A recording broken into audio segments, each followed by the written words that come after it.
Napatunayan ang galing ng isang Irigenyo matapos mahalal sa international organization ang mismong alkalde ng Iriga City na si Mayor Madel Yorobe Alfelor. Siya ang isa sa mga panibagong pangulo ng United Cities and Local Governments Asia Pacific. Ang UCLG kasi, these are, kumbaga, parang ano yan, League of Cities of the Philippines. Gabos ng cities and municipalities are all members. Kumbaga, nag-iiriba kami dyan. Igwa kaming advocacies. So, best practices, nagtatarabang kami. Igwa kaming grants na pwedeng makuha. Friendship lang from cities. Dakulaon na bagay. Like, friend ko sa Sian City. Friend ko ang Guangzhou City. So, during the disaster, sindama ng mga nagtarabang.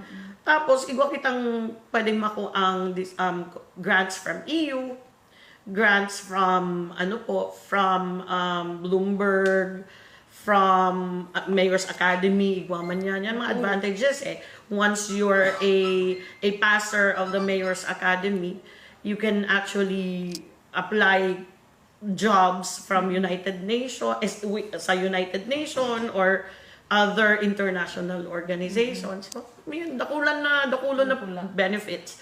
Kasama niyang nahalal sa pwesto ang mga lider mula sa iba't ibang bansa tulad ng China, Indonesia, New Zealand, Nepal at India. Si Mayor Madel ang representante ng Southeast Asia para sa nasabing organisasyon. You need nominations coming from at least 8 to 10 nominations coming from other cities na members. So, dapat magkuha ka sa Asia Pacific, magkuha ka sa Southeast Asia, magkuha ka sa Northeast Asia. Nomination pa yan ha, na they're pledging their support. Tapos dapat sa New Zealand, kasi kaibanan ang New Zealand sa Australia.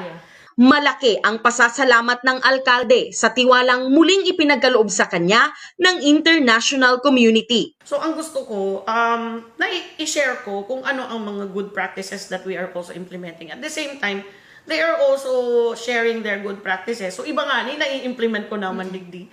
So iyo po yan. Ang kaibanan kang UCLG World naman, ang UCLG World, entire world. So igwang Canada, igwang Europe, igwang Africa. So gabos yan, gabos. US, so igwa man mga members duman. So all in all, 117 countries.